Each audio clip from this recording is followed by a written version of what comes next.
Bonjour chers amis, j'espère que vous allez bien. Aujourd'hui, j'ai eu l'honneur de rencontrer à nouveau Madame Grégoire Muriel, présidente de l'entreprise Jacobillet à Fesches-Châtel. C'est un très grand plaisir pour moi de pouvoir l'interviewer sur l'élevage d'escargots gros gris. Merci beaucoup Muriel pour tout le temps que vous m'avez consacré. Chers amis, je vous laisse voyager à nouveau avec la maison Jacobillet et découvrir les gros gris dès la ponte jusqu'au ramassage au mois de septembre. Au droit. Bonjour Madame Grégoire de m'avoir reçue dans votre boutique. Bonjour Elias, je suis ravie de te retrouver après quelques semaines. Alors je t'écoute pour tes questions, vas-y. Quelle différence y a-t-il entre l'escargot de Bourgogne et le petit gris? Alors, le petit gris, déjà, c'est un escargot qu'on ne trouve pas ici. Ici, c'est plutôt du gros gris. L'escargot de Bourgogne, c'est un escargot sauvage qui ne peut pas s'élever, qu'on trouve dans les pays d'Europe de l'Est. On les fait venir vivants, nous, c'était l'objet de la dernière vidéo. Et les gros gris sont des escargots qui peuvent s'élever. Donc, ils se mettent en parc, c'est pas la même saisonnalité, mais on y reviendra peut-être tout à l'heure. Quelle est la raison pour laquelle vous avez choisi l'élevage d'escargots? En fait,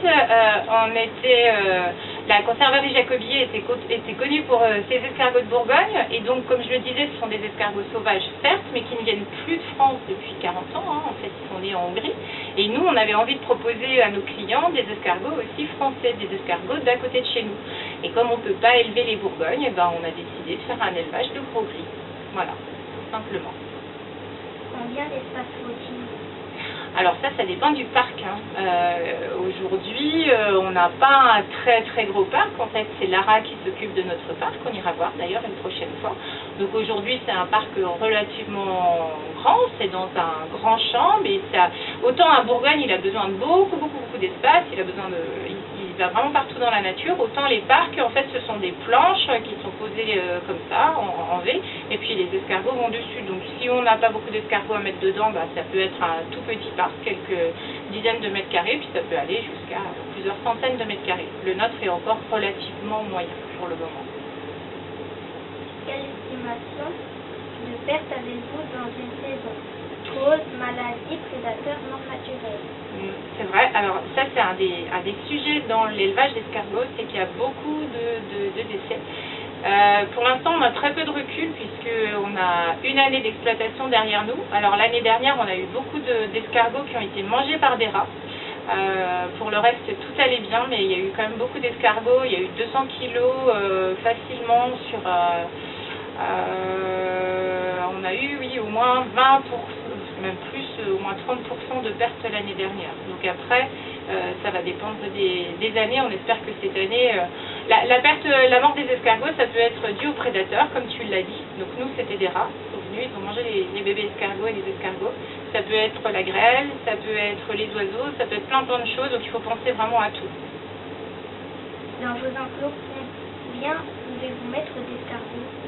Alors là, il faudra que tu poses la question à Lara, mais on veut monter, là en ce moment on est à 2 tonnes à peu près, on veut monter à 10 tonnes, donc tu vois, il va y avoir une progression. Donc cette année, je ne sais pas combien Lara on a reçu, je sais qu'il y en a qui n'ont pas résisté, donc elle en a reçu d'autres hier, et du coup je te dirai la prochaine fois combien on en a en ce moment en parc, mais là j'ai pas la réponse aujourd'hui.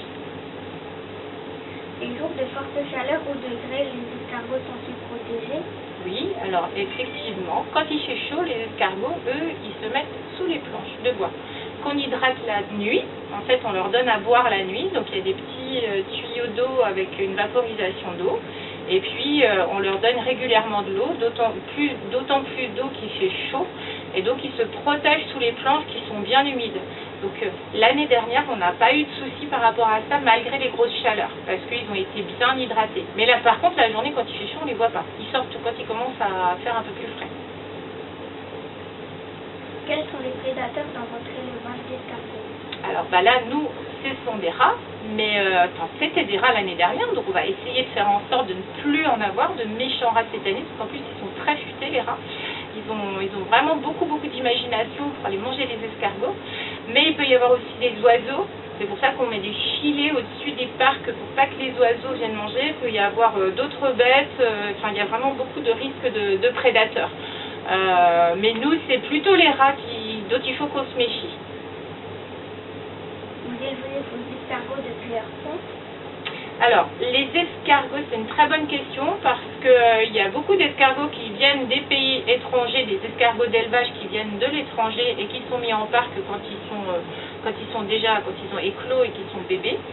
Nous, en fait, on les met en effet également quand ils sont bébés, donc une fois qu'ils sont sortis de leurs petits œufs.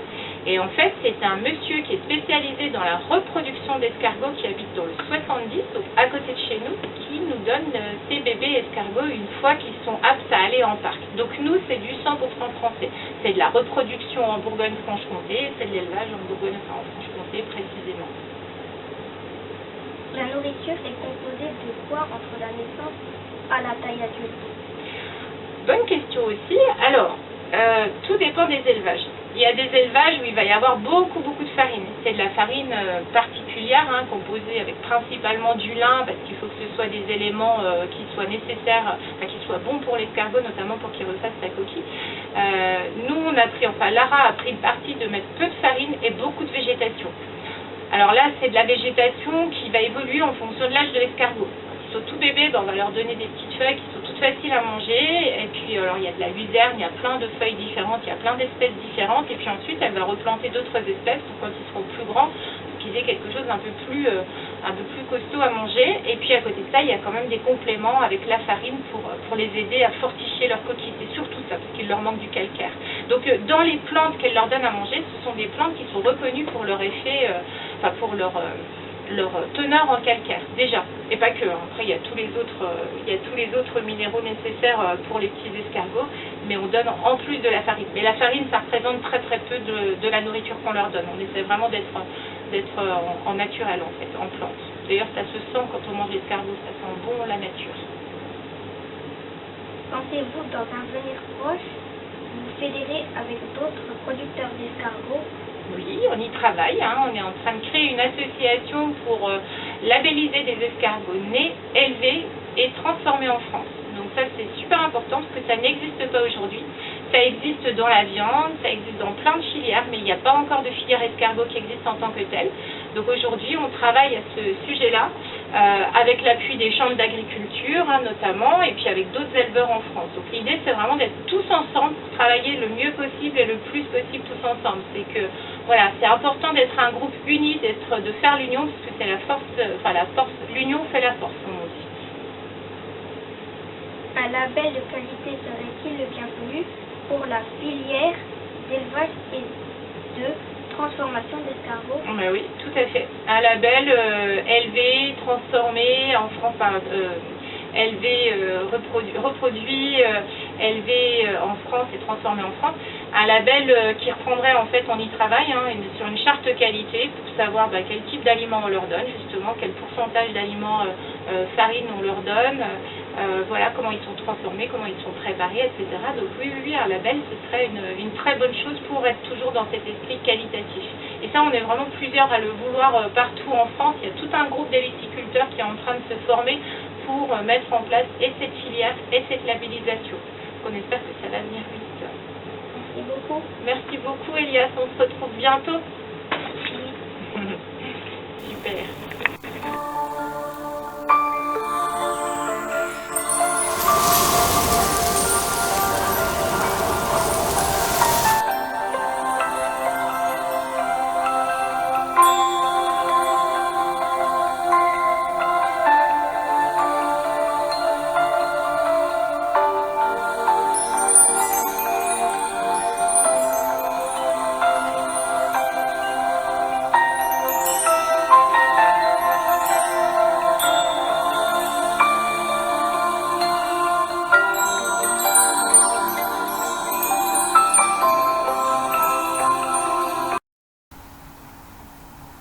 Chers amis, j'espère que ce petit voyage dans l'univers des gros gris vous aura plu. N'oubliez pas de vous abonner à ma chaîne, liker et partager. Je vous retrouve prochainement pour une nouvelle vidéo. À très bientôt.